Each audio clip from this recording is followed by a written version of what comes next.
He was the greatest wizard of his age, brilliant, fearless, but behind the twinkle in Albus Dumbledore's eyes lay secrets darker than magic itself. When you hear the name Dumbledore, you see the wise old headmaster guiding Harry Potter through a world at war. But the truth is, the boy who grew into the greatest wizard of his time was forged in tragedy, betrayal, and impossible choices. Albus Percival Wulfric Brian Dumbledore was born in 1881, the eldest child of Percival and Kendra Dumbledore. From the start, he shone brighter than anyone could have imagined. By age 11, when he arrived at Hogwarts, he was already curious, kind, and dangerously clever. But the Dumbledore family hid a dark secret. When Albus's little sister Ariana was just 6, a group of Muggle boys attacked her after they saw her doing accidental magic. Traumatized, Ariana lost control of her powers. She became unpredictable. Her magic turned inward, exploding out of her in terrifying ways. Their father, Percival, hunted down the boys and was sent to Azkaban for life. He never revealed why he did it, protecting Ariana's secret until his death. From that day on, shame and grief haunted the family. At Hogwarts, Albus quickly rose to the top of every class, a genius in transfiguration and charms. His professors whispered that he was destined for greatness. He befriended Nicholas Flamel, Bathilda Bagshot, and many other brilliant minds. But all the while, back home, his mother Kendra struggled to care for Ariana in secret. Tragedy struck again when Ariana accidentally killed their mother during a magical outburst. At just 18, Albus was forced to abandon his dreams of traveling the world, chained to a family he both loved and resented. Then came Gellert Grindelwald. Gellert arrived in Godric's Hollow to stay with his great-aunt Bathilda. Charismatic, brilliant, and dangerous, Grindelwald was everything Albus had been longing for, a mind as sharp as his own. Together, they dreamed of revolution. To them, Muggles were like children with matches. They needed wizards to lead them. For the greater good, they called it. But Grindelwald's vision was darker than Dumbledore's conscience could allow.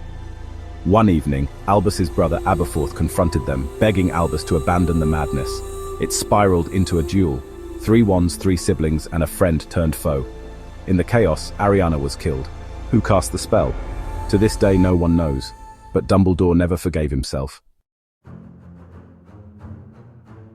Grindelwald fled Europe, building his power in the shadows while Albus stayed behind, haunted by loss. He returned to Hogwarts, becoming the Transfiguration Professor, a mentor, a protector, but a man who had lost faith in himself. He refused offers to become Minister for Magic, believing that power was too dangerous in his hands.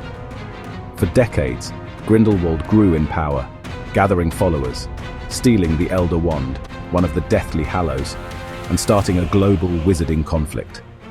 And all the while, the world waited for Dumbledore to stop him. But fear, regret, and love kept him chained.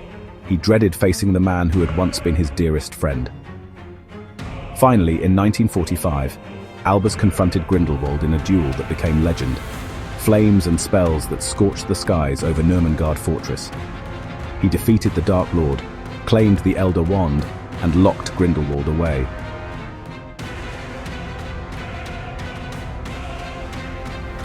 But the victory left him hollow. He had saved the world, but at the cost of killing the future he once dreamed of. As Headmaster of Hogwarts, Dumbledore became the heartbeat of the castle, a watchful protector of every student, from misfits like Remus Lupin to misunderstood souls like Severus Snape. He formed the Order of the Phoenix to stand against Voldemort, the new Dark Lord who rose to finish what Grindelwald began. He saw the darkness in young Tom Riddle's eyes long before anyone else. He knew the boy would one day become Voldemort, and yet for all his power he could not save him.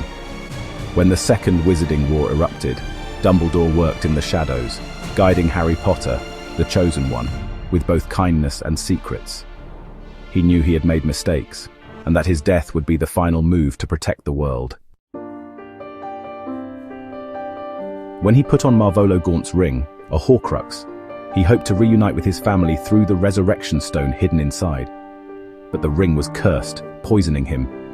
In the end, he asked Severus Snape to kill him, sparing Draco Malfoy and securing Voldemort's defeat. And so, Albus Dumbledore died on the Astronomy Tower, not in battle, but by design, still one step ahead of the darkest wizard the world had ever seen. Even in death, his plans carried on. The Elder Wand, the final Deathly Hallow, would pass to Harry. Voldemort would be undone by his own arrogance, and the world Dumbledore sacrificed everything to protect would have another chance to choose love over power.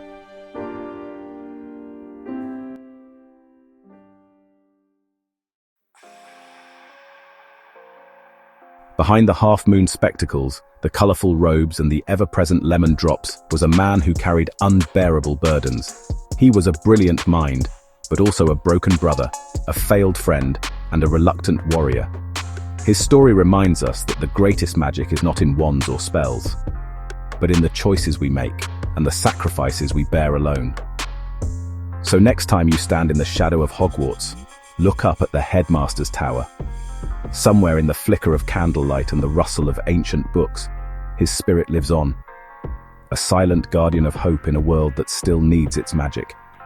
Because Albus Dumbledore was more than the greatest wizard who ever lived.